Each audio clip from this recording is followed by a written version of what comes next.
Hello, welcome back to Let's Play Jane's Fighters Anthology as we continue with the reference materials. So today we will start out with... lagged out a little bit there. The AIM-9X 2000. Title Sidewinder 2000 AIM-9X. Description: development of a substantially modified Sidewinder missile to be called AIM-9X has been detailed by the U.S. Navy and U.S. Air Force, now collaborating on short-range air-to-air missile programs. The new missile, described by the USN as its Year 2000 short-range air superiority weapon, is further testimony to the collapse of the US-UK Family of Weapons Agreement on future air-to-air missile development and procurement. The AIM-9X, a follow-on to the AIM-9R, will have specific changes not yet identified, but they will not be confined to the guidance and control section. The USN has stated that it is looking at the entire missile, including the kinematics, the motor, the controls, the warhead, and the fuse. Low drag, agility, and stealth are considered to be the important design characteristics of the new missile. Interested companies are expected to be Loral Aeroneutronics, was Ford Aerospace, Raytheon, Hughes, Texas Instruments, and Martin Marietta. In addition, the U.S. government decided in 1994 that foreign technologies could be included in the AIM-9X design, and that proposals from France, Germany, Israel, Japan, and the UK would be considered. Demonstration validation may start in 1995, with an expected full-scale development program running from 1996 to 2002.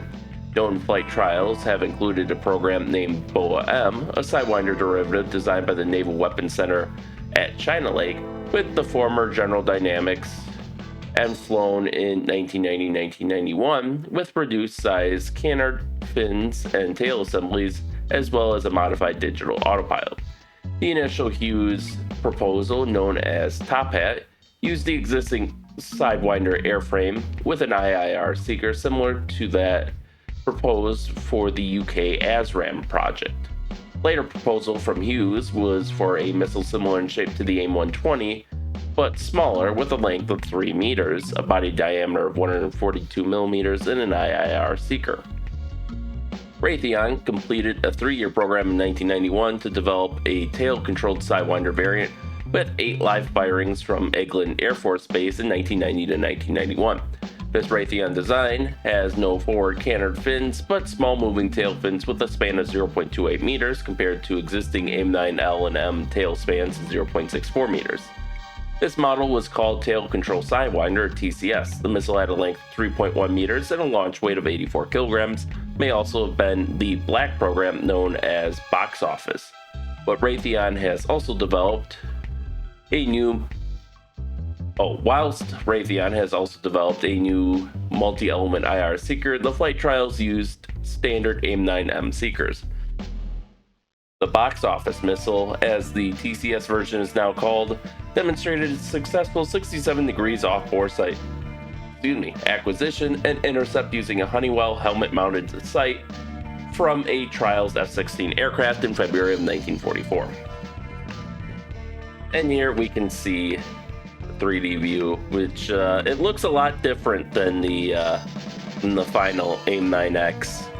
Obviously, at the time the game was made, it was still in development. I believe it does have some small fins up front, but they are significantly smaller than the earlier AIM-9 series, and it still retains the 5-inch diameter of the original Sidewinder. But yeah, so that will be it for this episode. So with that, thank you all for watching, and stay tuned for next time, and stay safe out there, and we'll see you then.